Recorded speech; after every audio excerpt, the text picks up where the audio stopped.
You're listening to a Hebrew in Israel podcast with Yoel Halevi, exploring the language, culture, and history of the Bible. For more information, visit us at HebrewInIsrael.net.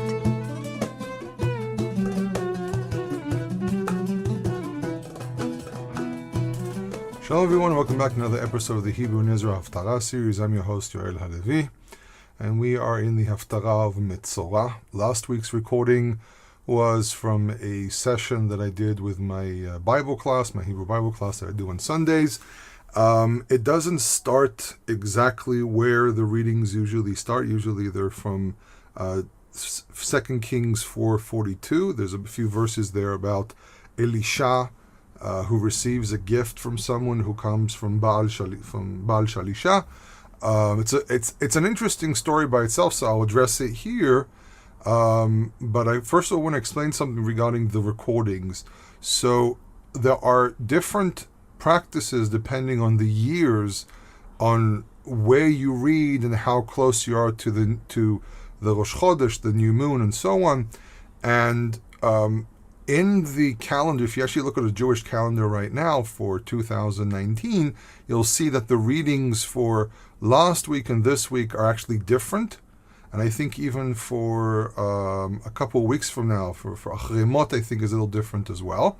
But what I'm doing is I'm following a very, very specific list. And the reason I'm following this list is because it's going to cover more ground and more details. And what I might do when I'm done with this cycle is do a few supplement recordings for the specific special readings when you for example reach this time of the year where you have one reading versus another and so on. For Rosh Chodesh, which is usually read from the end of the book of Isaiah, I already done something about it several years ago with my friend Nehemiah Gordon. We did a special recording together, so that's available online all the time. Because sometimes, you can have a Shabbat which is a Rosh Chodesh. Also, if you have a Shabbat that's before Rosh Chodesh, usually you read from the book of Samuel, where Yehonatan says to David, Machar Chodesh, tomorrow is a new moon. And I'm not going to go into discussion what that means. I actually covered those verses, if I remember correctly. I might have I think I covered them in 1 Samuel. I did a series on 1 Samuel, so we can actually use those if you're interested. It's not on the website yet, but eventually it will be. And so this is why the list that I am using, the list I'm publishing for this year, is a little bit different than the list you're going to be expecting. For example, if you look at a Jewish calendar, I'm following what would happen if everything's broken apart and we're not specifically paying attention to when we're next to a new moon and so on. So for 2019, the readings are a little bit different. For the next year, it's going to be a little bit different as well. And specifically this year, the rabbinic calendar also has a second Adar, which is also what we conclude overall in the Aviv search. So if you follow the rabbinic cycle and you follow what we decided on, which was actually several independent groups decided this. There was one group that went ahead and said that they understood they found Aviv. We disagree with them. We actually had 3 different search parties that did it separately. And we all concluded the same thing, that it was not enough Aviv. One group decided it was, 3 other groups decided it wasn't, and that was that. And today's reading is going to be from, I'm actually going to do from the majority practice, which is from 2 Kings 7:3 all the way to verse 20. And it's a very, very interesting story. But we need to understand the background of the story to really understand what was going on. So we're talking about the time of the First Temple, and we are at a period where the Assyrian Empire is expanding and growing. And we are the times, if I'm not mistaken, of King Achaz. Now there's like 3 or 4 different Achaz, by the way. There was some called Yehoachaz, some called Achaziyahu, some referred to as Achaz. There were different kings. It's very interesting. The kings of the north and the south sometimes shared names. Sometimes one king had one name and the other king had another name, and then the children had the opposite. For example, there was Achaz and Yehoram, and then Yoram and Achaz, and stuff like that. Not exactly. I'm just giving the basic idea. So there were periods where the different kingdoms were connected to one another. But this is already at a time where the Assyrian Empire is already starting to grow back. And at the same time, the Arameans were still a power that the northern kingdom and even Judea had to worry about.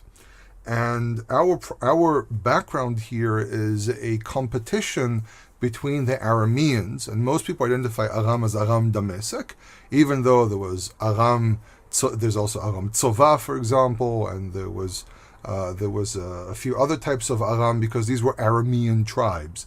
Basically what happened was, somewhere around just after the Exodus, there was a crumbling, not just after, I would say maybe 150 years-ish after the Exodus, there was a crumbling of the empires. The Egyptians regressed into a third intermediate period. This is after the New Kingdom.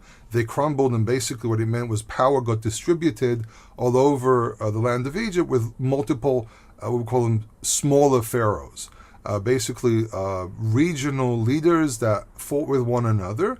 And what symbolizes Egypt as a kingdom was usually there was one pharaoh, tops two, Upper Egypt, Lower Egypt. But when Egypt leaves the empire era, which means their control from land of Israel into Egypt, part of Libya, and by the way, at that period, the Libyans were starting to flow into from the west into Egypt, and eventually we actually have Libyan pharaohs, like for example Shishak.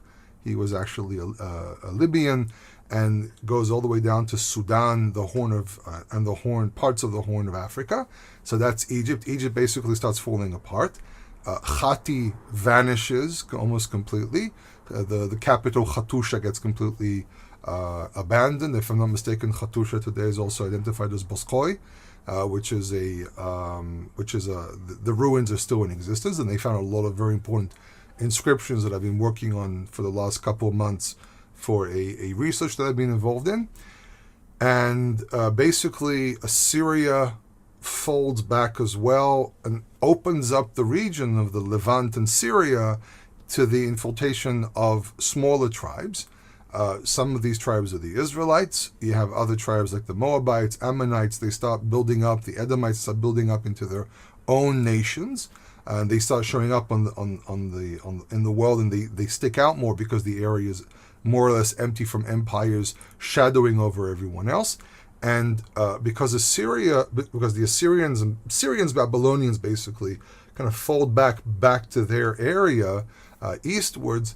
The area of Syria, what we know of Syria today, Syria, Kurdistan, those areas, a group of Semites show up, and they establish city-states, which they basically dub themselves as Aram something. We don't know exactly where they came from. That's a piece of history that we don't have, because a lot of these groups didn't write a lot in the beginning. This is the same problem we have with the Israelites. The Israelites didn't leave a lot of written material. This is why it's always very difficult to reconstruct certain things, because it wasn't common. Any material that was recorded either survived in the Book of Kings or in folklore, and everything else was lost. We don't know what happened to any written material, if there was any. The Book of Kings mentions the Book of the Kings of Judah, the Book of the Kings of Israel, but unfortunately we haven't found these things yet. It's also quite possible that they were written on perishable materials, and they were destroyed when the cities of the north were destroyed. And when Judea was destroyed, bits and pieces survived with the exiles who went during the Babylonian exile, during the Assyrian exile, and they probably gathered whatever bits and pieces they had. And that's how we get a book like the Book of Kings, which is probably patches of information. And someone sat down and tried to make a sequential book here out of the pieces that they had. Because this is a history book, it's also a history book. We can say that that's the reconstruction, but there's a very clear message. There's a message here about being loyal to God. There's a message here, some prophetic messages. Like for example, we have the stories of Elisha, which is what we're going to touch on today. We have Eliyahu, we have Elisha. Eliyahu is very about, be loyal to God without a fault. Elisha is a bit more involved in his society, but he demonstrates as well, when you're loyal to God, this happens. When you're not loyal to God, that happens. And our story here is a really, really interesting one, because it's about a king that's technically not a righteous king. The kings of Israel were by the standard of the Book of Kings, mostly not righteous kings. However, we do have glimpses here how the king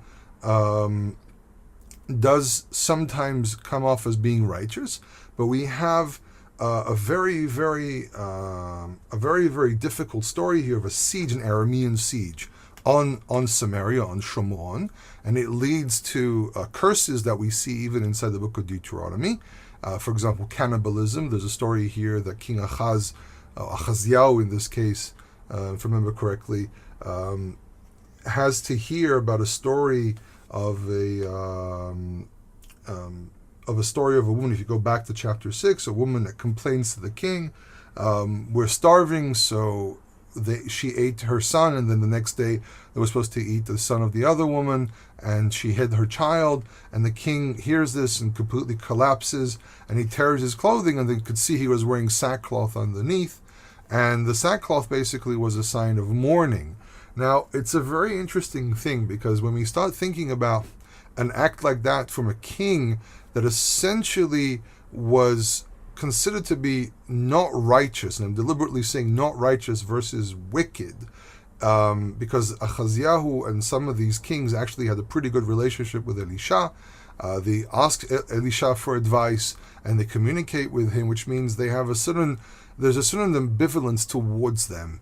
On one hand, they're not righteous kings. On the other hand, there's this realization that they did do some positive things. I think we see this ambivalent feeling when we go back into the story of Yerovam, where Yerovam's son becomes very sick, and his wife goes to seek Achia of Shiloh, Achia Shiloni, and he tells her, your son is going to die, but because I found something righteous within him, because God found something righteous within him, he's going to be there's going to be a public lament over him, which means on the one hand there were good things, on the other hand there were bad things, and this is really part of the problem with the northern kings, because we usually depict them as always wicked, but the kings of Judah sometimes saw fit to work with them, and because there was probably not only a beneficial side to it from a strategic point of view and so on, for example, how you deal with the Arameans, but also probably because the kings of Judah sometimes saw glimpses of hope with these men. So they decided to join them, even though there was a substantial question about their loyalty to God. And this is why King Yehoshaphat, for example, eventually chooses to not work with the kings of the north because of damage that he sustained, and he preferred to leave it alone because he saw signs that God's not pleased with his connection. But they saw glimpses of hope. So the background of our story here is a struggle between the Arameans, and specifically Aram Damasek and Ben Hadad, who was the king at the time, and they placed a siege on Samaria, which meant that the city was in lockdown. They had no access to their fields. They had no access to food. They couldn't trade or anything. And sometimes sieges like this can go on for years. This is one of the things a lot of people don't understand. The siege can go on for years. And this is why a lot of kings made a lot of effort to make sure that the city is not only just fortified, but they block the water system to make sure the water flows into the city, and that it's guarded, that no one can penetrate the city through the water system. And they have gigantic granaries. For example, you go to Megiddo, you go there's this massive pit that was a granary, and it was supposed to serve the entire city. Presumably, I won't be surprised if the wealthy made sure that they always got the food and the poor had to suffer. But the point is that the city was able to hold up for quite a while. How long this siege went on is a very, very good question. But what I find very, very interesting is that the way these sieges end are always miraculous. So some sieges end, unfortunately, with complete destruction. That's the destruction of Samaria at the end, and the destruction of Jerusalem. But we find a very interesting parallel between Elisha and Isaiah, where both cities are under siege. The entire area is decimated, and they're trapped inside the city. They're undergoing a lot of trouble. But then something happens, something miraculous happens, and causes them to flee, to run away. So it's very interesting that there's some parallels in the prophetic stories between Elisha and Isaiah, or Elisha and Yeshayahu, and also Eliyahu and Elisha, or Elijah and Elisha, also have some parallels between them, which are very, very interesting to study as well. So the struggles between Israel and the Arameans was because the Arameans basically, there was no one to restrain them. So they felt that they can do whatever they want until the Assyrians showed up. And then the Assyrians said, we're going to do everything here, because the Assyrians were what you can call an iron boot. They didn't care what others thought supposed to be done. They wanted to, they had their empire, and they pushed their empire forward. And this threat of other empires is a very real one. But there's a bit of a discrepancy in the text here, which I'm going to point out to, which is very, very interesting, and we're going to have to try to understand exactly what this means. But we need to understand that in the background of the Arameans struggling with Israel, and the struggle was probably based on who has a right on the area of the Bashan, the Gilad, basically what we'll call the Golan Heights in northern Jordan of today. Who really has rights on that area? Because the area does have minerals, and there's some pluses of controlling those areas.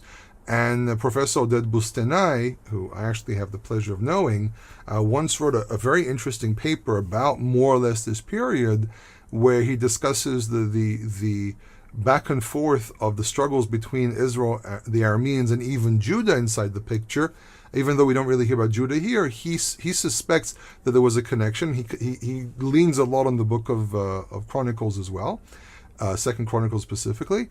But what he wanted to say there is that the struggle between Israel and the Arameans was also connected to who controls that area.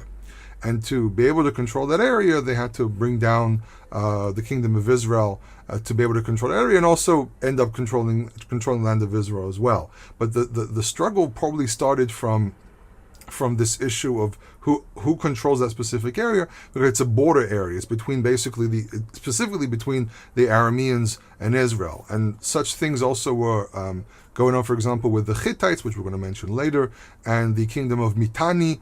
There was a small strip of land between them.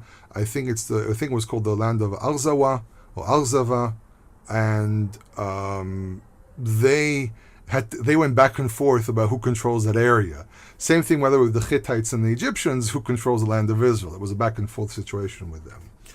So that's the historical backdrop of what's going on here. Now, another special link here is because it says in the beginning, so now we're going to the chapter itself. So this is 2 Kings chapter 7, starting from verse 3. So 4 men were sitting as lepers. So the lepers not allowed inside the city.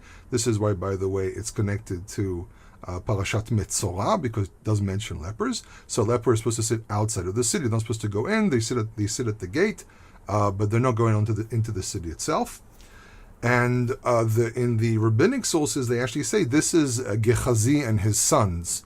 That the family wasn't just that Gehazi was cursed with the leprosy of Naaman, which is the subject of last week's reading for Tazria, but his entire family. So Midrash says this was Gehazi. We don't know if this is fact, because we also hear later on about a servant who sits with the king, and he tells him, tell me stories about Elisha, and then a woman shows up and complains. He says, that's the woman. And so that actually might have been Gehazi, but it's a good question. Maybe he still was familiar with everyone, even though he had leprosy, he was still very familiar with everyone. He was still accepted in some way or another. It's an interesting question. It says, "Vayomor ish el re'ehu," and they said one to the other, "Ma anachnu yoshvim po ad motenu." Why do we sit until we die? What's the point? We're starving. Now, it's a very interesting thing. So the city is under siege, but they're sitting at the entrance of the city, and the Arameans are not doing anything. The scenario itself is a little strange in my eyes. but it's interesting. Maybe there's a distance. Maybe the Arameans don't want to come near these men because they know they're lepers. We don't know. It says, Im amarnu navo ha'ir v'ara'av ba'ir v'matnu sham. And they start putting the dilemma. If we go into the city and the starvation is in the city, and we will die there. If we sit here, if we just sit here and we die, then we die. In any case, we go in, we stay out here, we're dead. So they said, look, the only option here of survival is ועתה לכו ונתפלה אל מחנה ארם אם יחיינו נחיה ואם ימיתונו ומתנו. They said, look, there's a chance of survival. Let's go fall into the camp. Fall, basically surrender. The term nafal here is not just to fall, it means to surrender. Let us fall into the mercy of the hands of the Aramean camp. If they let us live, we'll live. And if they kill us, we die, but there's still a chance. Ve'akumu v'neshef, and they woke up at the neshef. Now, there's two types of neshef. Neshef, not to be confused with the modern Hebrew word, which is a ball, a dance in the evening. A neshef is basically a time where usually the sun starts setting, and some understand this has to do with the word to blow, because one of the things that happens is when the sun sets, the temperature changes, which means the air pressure changes as well, and you start having wind. Now, I lived in the desert, for example, and it was very interesting that towards sunset, and when it starts cooling down, the air pressure switches, the hot and cold air switch, and suddenly there's this very, very powerful wind for about an hour, and then it completely stops. And we have the same thing when I was living in Jerusalem. The same thing when it starts setting. There's a wind, there's a breeze that goes through, and then we have darkness, and then it suddenly stops. Where I live now in the north, not so much, because this area has slightly other elements that affect to do with elevation and how close we are to the ocean and so on. But the neshef is sometimes understood to do with the idea of blowing air, but also there's the neshef of the morning. So the neshef is really what we would call twilight today. It's another word for twilight. So they get up at the neshef, not really clear which one it is. Lavo el machane Aram, to enter the camp of Aram. Vayavo ad ketzei machane Aram, and they came close to the edges of the camp of Aram. Ve'ne en sham ish, and look, behold, there's no one there. En sham ish, there's no one there. En is a negation. But now we have a parenthesis. That we have an explanation of what happens. So the next couple of verses are actually a parenthetical clause, actually a parenthetical, not even a clause, a parenthetical paragraph. And it actually explains what happened. So how do we identify such a paragraph? It usually starts with a vav. So it says, Va'adonai. It doesn't use Yud Hei Vav here, which is really interesting. It says, Va'adonai hishmi et machane Aram kol rechev, kol sus, kol chayil gadol. So the Lord made a sound to the camp of Aram, the sound of chariots and the sound of horses, and I say translate plural, even though it's rechev and sus, which are single, but these are collectives. So it's really chariots and horses. The sound of a great army. Vayomu ish el achiv, and they said one to his brother, one to another, basically. Hine sachar alenu melech Yisrael et malchei Achitim ve'et malchei Mitzrayim lavo alenu. And they said one to another, behold, the king of Israel has bribed, because sachar here doesn't really mean to rent or to pay a price. These were usually described as bribes. When someone actually goes ahead and sends money to another king saying, come and help me, it's usually translated as a bribe. And we see this with King Asa, we see this with King Achaz. So the term there is shocha, but here they use the term sachar, which means to rent. He paid a ransom, and they're coming over. So he paid a payment to the kings of the Hittites, which is an abnormality. The rest of the verse is fine. Vet malchei Mitzrayim, and the kings of Egypt. So kings of Egypt is perfectly fine, because this is during a period where it could be that Egypt wasn't completely unified. I need to check the history of the period exactly, but this might have been under, there might have been one major king, but then multiple kings underneath him. he hired them to come upon us, which means to come against us. Now, the king of the Hittites is a really interesting thing.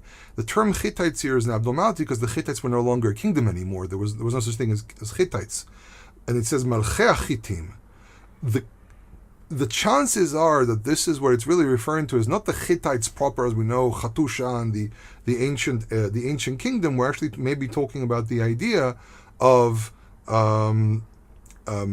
different small kingdoms that were the remnants of the Hittites, and this is why it uses the plural.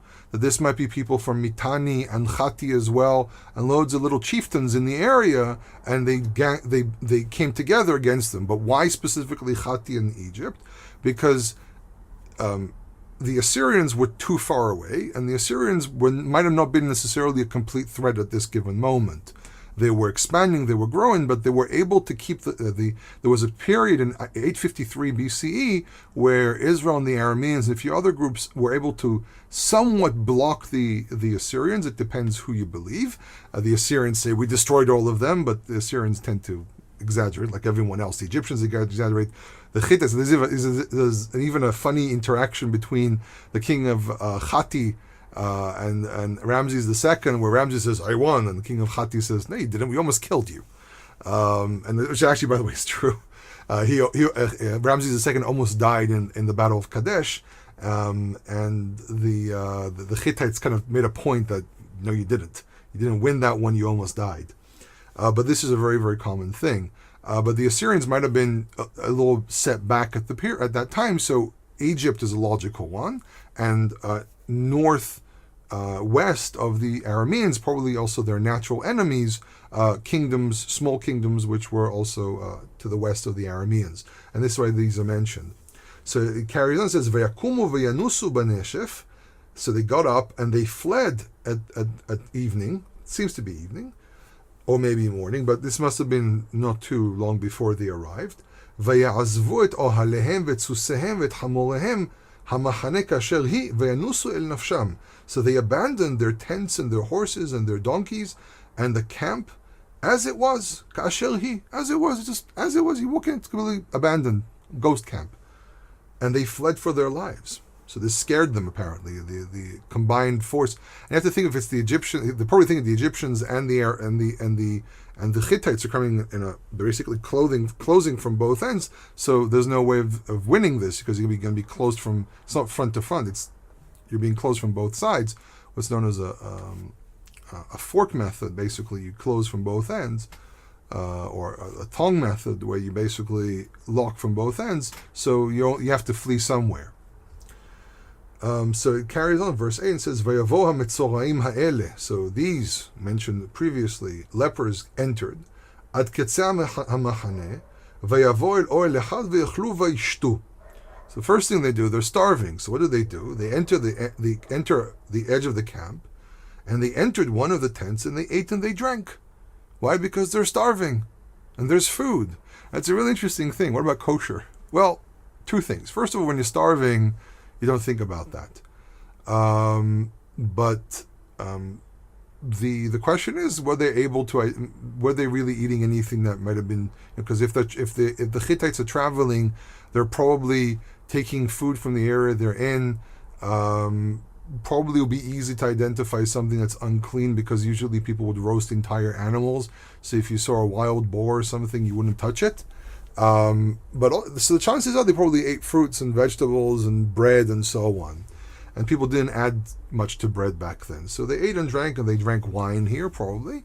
Usually you have to mix, there's a lot of places where you have to mix your water with wine, but it was also very common to drink wine in overall, so they ate and drank. So they started looting because there's no one here. So they carried from their silver and gold and clothing, and they went and they hid it. They dug a hole and they hid it there for safekeeping. And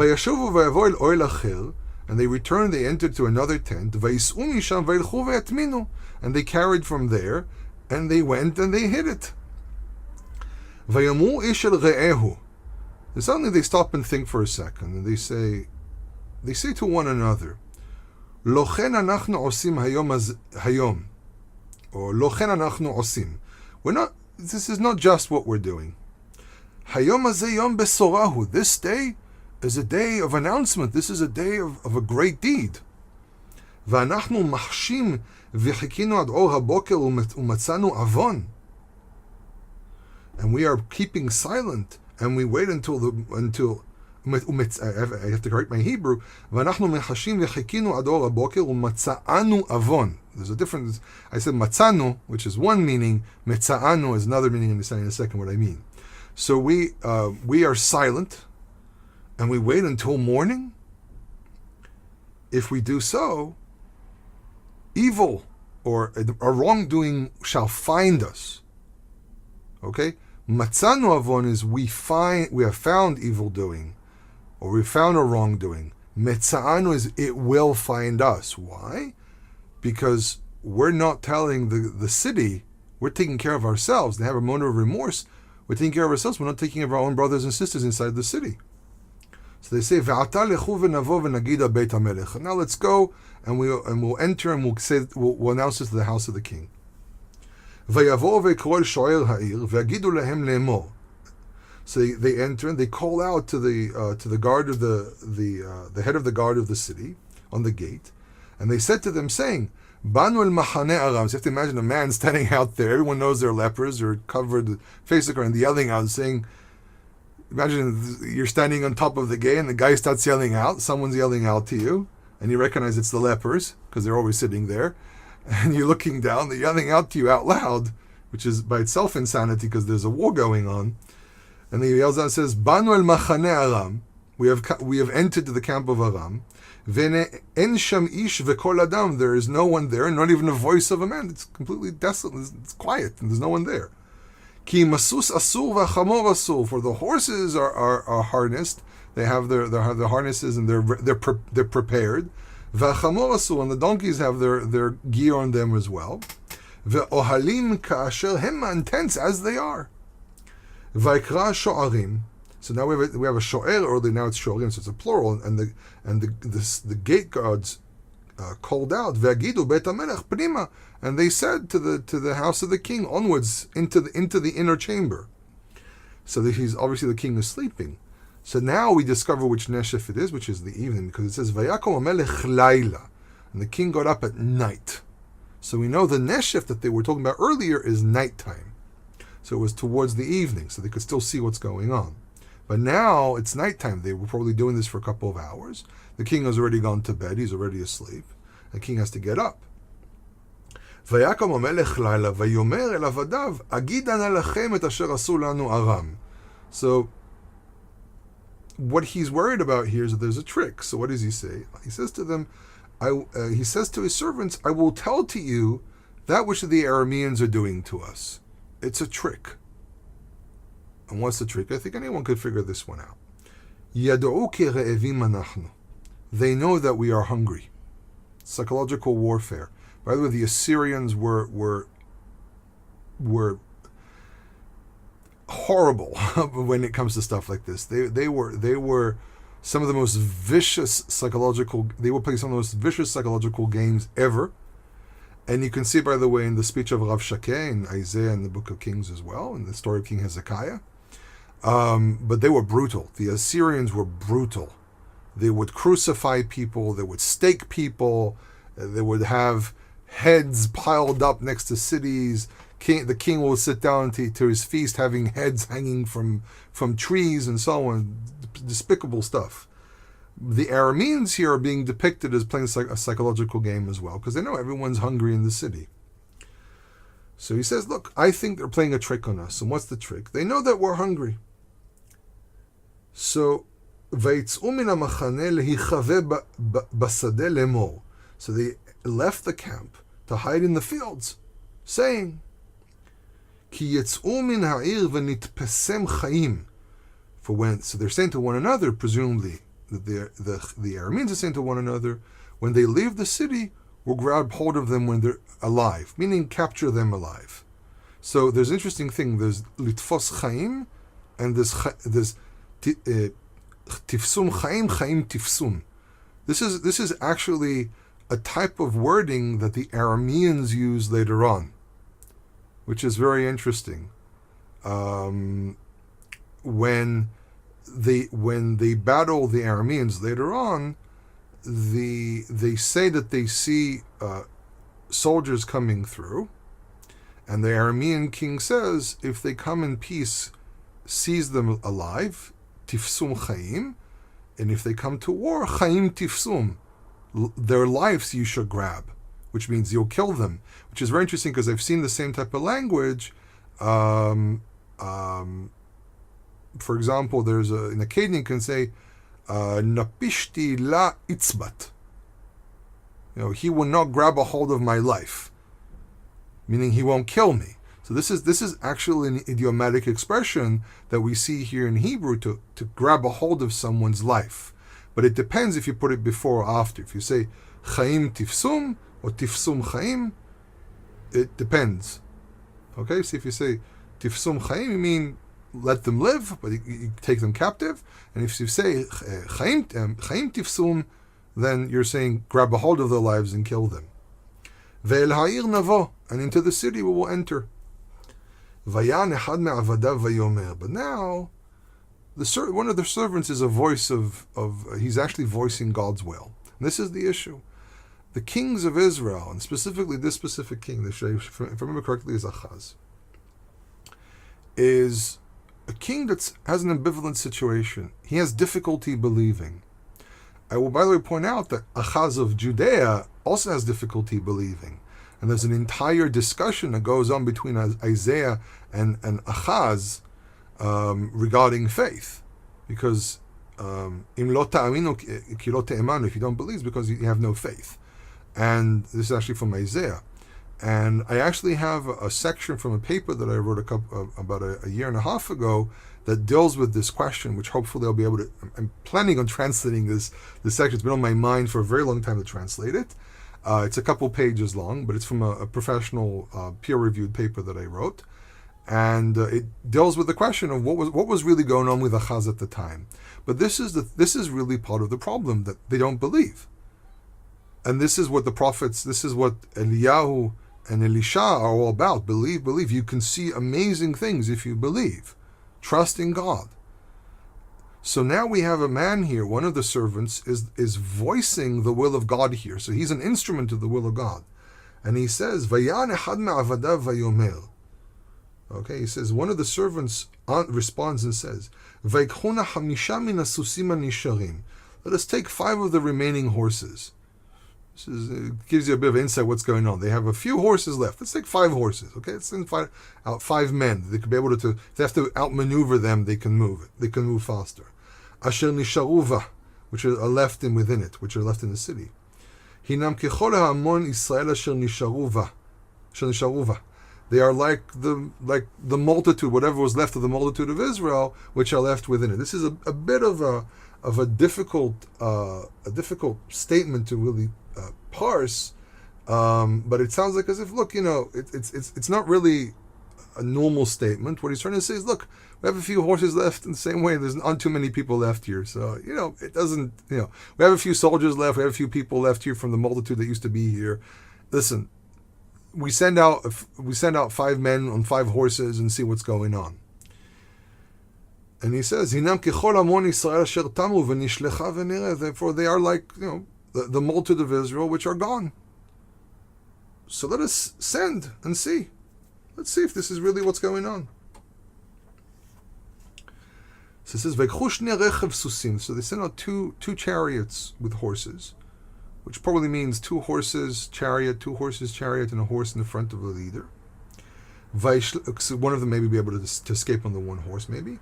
Vayishlach hamelech acharei machaneh Aram lemor lechu v'ur'u. He says, send them out and says, go to the camp of Aram. They send after the camp of Aram and said, go and see. You know what? Not a bad idea.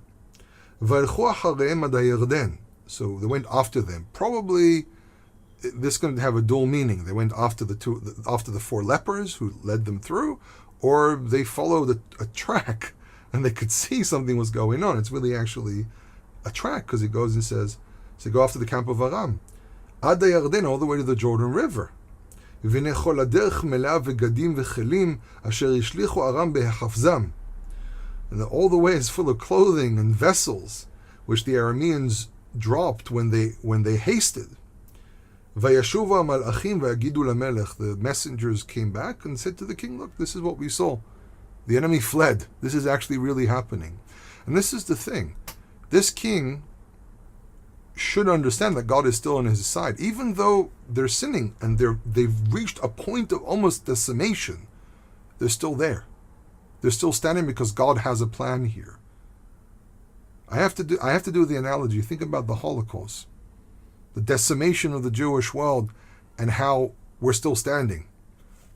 How the people of the Torah are still standing. I'm not justifying what's going on in the state of Israel right now with the secularism and so on, but I'm saying, look, we're still here. This is not the first time we had decimation. The numbers here were also very, very big. And even with that they had difficulty and they sinned and everything, God still waits and he still does miracles for them and for us as well. Because he wants the seed of Abraham to survive. He wants his kingdom to be there. And he needs Israel to have a kingdom because he cut a covenant with us. And with anyone else who decides to join it. So even at a time of decimation, he still can step in and say, okay, up to here. Now I'm going to bring you back. So what happens? The people went out and they started plundering the camp of Aram. Literally, vayavozu, from the word bazaz, to plunder. They're looking for food, they're looking for anything they can find. Now, the next couple of verses connects to what we read in chapter 6, where in chapter 6 it says that, in the beginning of chapter 7 and the end of chapter 6, the messenger of the king shows up at the house of Elisha and says to him, look, because of you, Israel is suffering. So, and he said, and the elders are sitting before Elisha. You can read chapter 6 before, and he basically says to the shalish, the man who serves the king. Usually the king has a servant next to him, which is called a shalish, which is usually third in command. Usually there's a king, there's a minister, and there's some third in command there. And he says to him, look, you'll see very soon. He says, now tomorrow. So he says to him in the morning, now tomorrow, at this same time tomorrow, in the morning, the next day, you'll see that the price of food is going to drop. He says, Machar se'ah, this is chapter 7, verse 1. He says to him, Machar se'ah soret b'shekel, a se'ah of fine flour will be for 1 shekel. V'sa'atayim sorim b'shekel, and 2 se'ah of barley flour or barley grains for 1 shekel. Now, it's very important to point out both because solet is usually what you make bread with, so it's flour, it's been cleaned and so on. That's more for human consumption. And the barley is for poor people and for horses, for animals. So you're saying both sides of life in the city is going to be fine. So then we see in verse 17 the fulfillment of this prophecy, because there's an issue of trust. He gives him a short-term prophecy and he says, you need to trust in God. And he says, he gives him a sign. This is part of the function of a prophet. You ask for a sign to prove that he's a true prophet, even though everyone knew who Elisha was. And Elisha keeps on proving himself. Same thing, God keeps on proving himself. He keeps on showing us signs we tend to ignore. I always have this discussion of where was God, where were you? Did you remember the covenant as well? Don't keep on pointing at God and saying, what about him? What about you as well? A covenant is between 2 sides. And God's never abandoned. Even if he brings us to the brink of decimation, we still come out of it. We still survive. Because he's standing on his side. We have to do our side as well. So then the prophecy is fulfilled. There's proof. This is true. This is emunah, based on facts.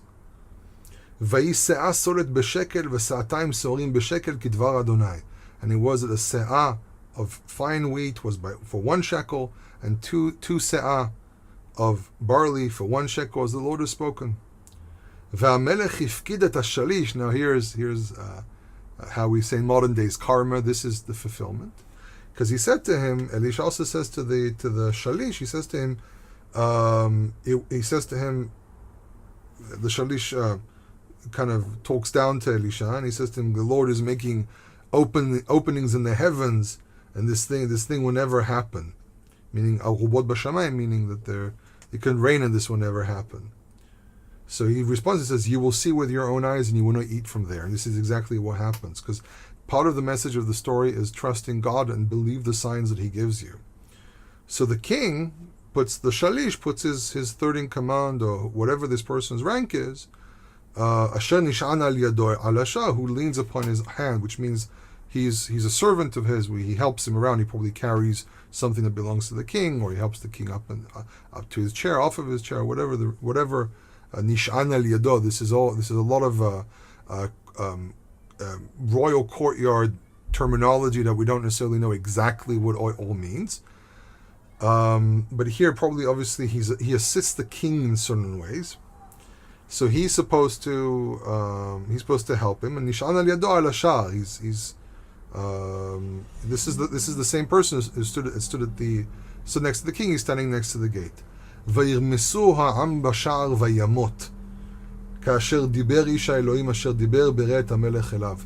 The people trampled him at the gate, and he died. As the man of Elohim. Isha Elohim means a prophet. This is Elisha. The man of Elohim said when the king came down to him, when the king came down to speak with him.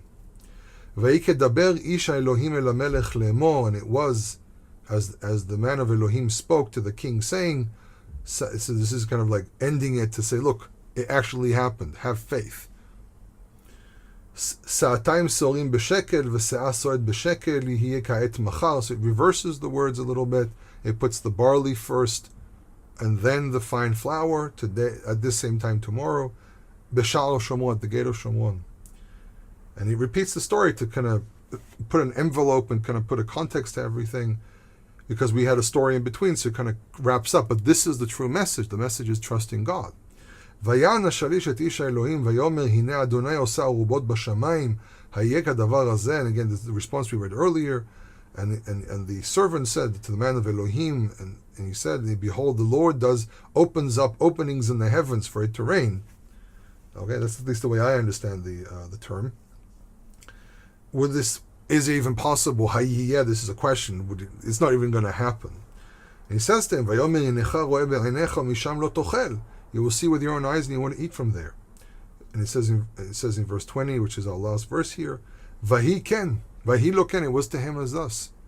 Ve'irmesu oto am bashar vayamot. The people trampled him at the gate of the city, and he died. Now, some customs add from chapter 13, verse 23, probably to end with a slightly more positive note. So I'm actually going to check, because I don't remember exactly what this verse is. It just suddenly dawned on me, maybe to finish with this verse is to add it. But the main message here of the story is to make sure that we need to understand that the message is trusting God, because God will show you mercy. And this is why this verse is added, because it says, "Vayahan Adonai otam vayachamem vayifen alehem." Okay, and the Lord turned to them, and He showed them mercy and kindness. Lema'an brito, for the sake of His covenant. Et Avraham Yitzchak veYaakov, for the sake of His covenant with Abraham, Isaac, and Jacob. Velo avah hashchitam, He did not seek to destroy them, did not want to destroy them. Velo ishlichem al panav ad ata, and He did not throw them from His presence until even up to now. The point is here that you have to trust in God, even if you are at the brink of destruction, to hope and believe that He is going to be there for us no matter what. And that's really the message being sent here. I hope you enjoyed this recording. Like always, you can go to HebrewIsrael.net, which is the website. If you're hearing this on iTunes, if you're hearing it from the website itself, thank you. But don't forget to share, to discuss, to if you have any more insight, comment, because these are stories that are not written here just because they're history, like I said earlier. I said these are history books, but we have to remember there's a message here. It's not just history. There's a message here. It's constructed in a manner that's supposed to send out a message. And one of the major messages that we get from the prophets is believe, trust in God. It's not just about brimstone and fire and punishing the wicked and so on. It's about having faith and believing. So I hope you enjoyed this recording. Thank you for joining me again. Kol Tov.